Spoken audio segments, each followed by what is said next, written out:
left the same school. A different medical school has refused to permit access to their medical students to discuss chronic fatigue syndrome or inform their medical students of a medical student scholarship. A statewide healthcare provider with no physicians capable of managing chronic fatigue syndrome patients refuses to permit a chronic fatigue syndrome training session for their physicians. The failure of the CDC to convince the medical academic establishment of the legitimacy of chronic fatigue syndrome and the urgent need for its treatment has created this environment. Comments on medical student education. High-ranking officials of medical education have testified before this committee that they are powerless to control the curriculum of medical schools and cannot mandate the inclusion of chronic fatigue syndrome in the medical school curriculum. Were the CDC to mandate the reporting of chronic fatigue syndrome to the federal government, as it does for other illnesses, the National Board of Medical Examiners would have no choice but to put chronic fatigue syndrome questions on the national boards. If chronic fatigue syndrome questions were to appear on the National Board licensure examination, medical schools would have no choice but to include chronic fatigue syndrome in their curriculum. I have appeared before this body on 2 separate occasions arguing for the use of existing student programs within both the NIH and the CDC to rotate medical students through NIH and CDC laboratories. I have pleaded for dialogue and feedback on any of my proposals, and I have heard nothing. The only mechanisms for medical student education for chronic fatigue syndrome is the medical student scholarship programs run by patient advocate organizations. We now have programs running in 3 states. How many scholarship programs must be mounted by state patient advocate groups before the CDC mounts a single national medical student education program? Comments on continuing medical education for physicians. To my knowledge, the CDC's online continuing medical education chronic fatigue syndrome course is the only involvement of the federal government in healthcare provider education. Does the CDC honestly believe that sitting in front of a computer screen for a few hours will make a physician capable of diagnosing and treating chronic fatigue syndrome? From the chronic fatigue syndrome community's perspective, what is the impact of the online course on diagnosis and treatment of chronic fatigue syndrome? From Vermont CFSAC Association, there is no increase in the number of physicians who diagnose or treat chronic fatigue syndrome in this state.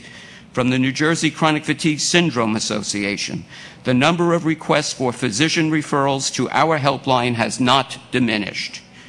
Comments on chronic fatigue syndrome medical education materials.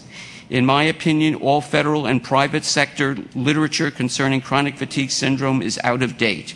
There is no established mechanism for updating healthcare provider literature.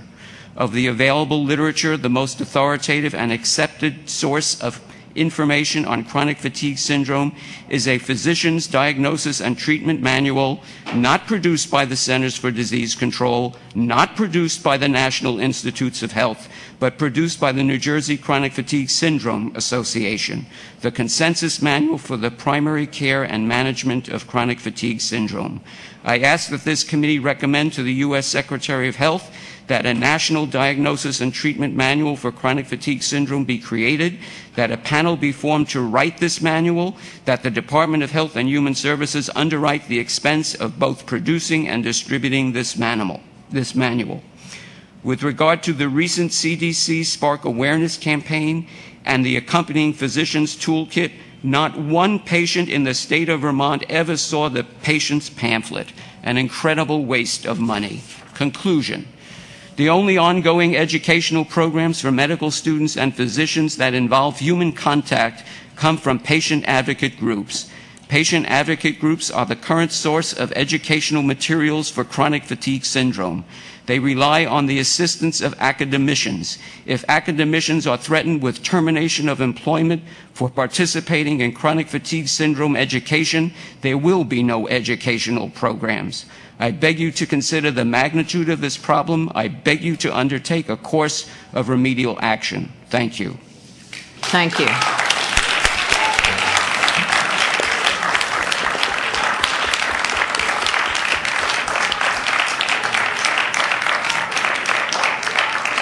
The next commenter is Deborah Waroff. Is Ms. Waroff?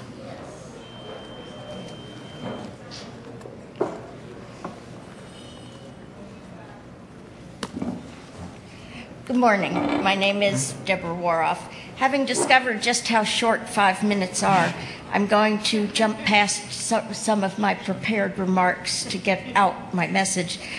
I've had ME, chronic fatigue syndrome, starting with a flu-like onset in late July 1989, some 20-odd years ago. My purpose today is to point out treatments for CFS that have been highly successful for me and are worth the direction of research dollars, both to learn more about the mechanisms of the disease and to relieve some of the suffering of the nearly 1 million Americans whose lives have basically been ruined by CFS. The top treatment which can obtain near complete remission of symptoms in ME/CFS, and I have my own experience and about 300 anecdotal remarks in evidence, the top treatment which can obtain near complete remission is intravenous infusion of ozone done 3 to 4 times a week, with roughly 12 weeks to be expected before results. This has saved my life.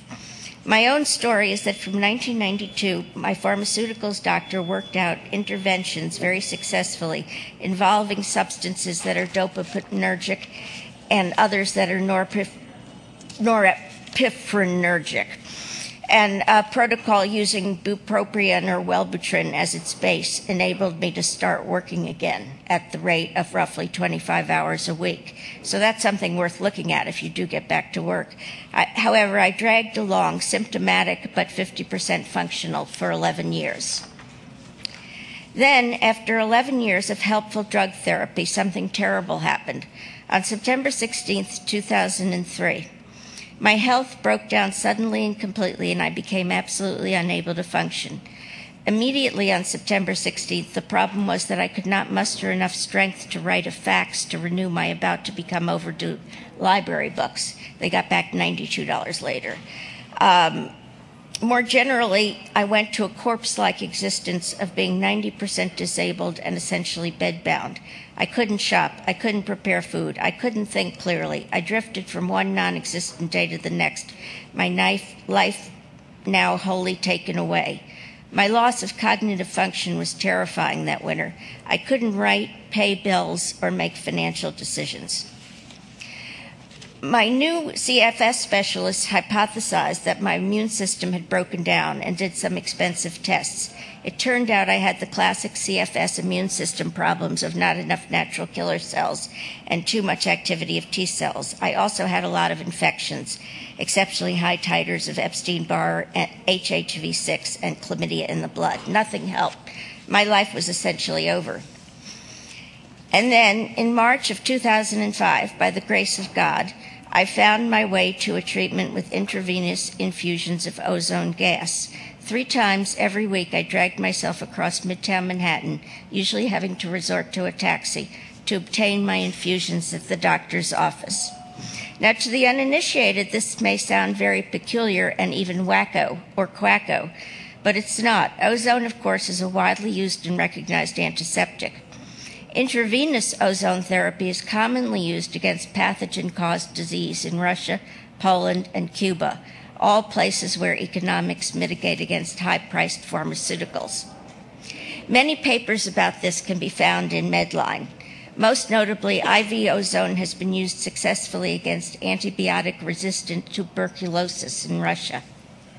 Ozone is legal in New York State, among very few states, because the late Robert Atkins, best known as the diet doctor, but in fact an alternative physician as well, was able to fight a very long and very expensive legal battle in court to make it so. It was judged legal in New York. It should be legal everywhere. Anyway, after 12 weeks of treatment in June 2005, life began again. I could walk, talk, write, shop, cook, etc. I went on living for a year. I finished my course of treatment in June 2006.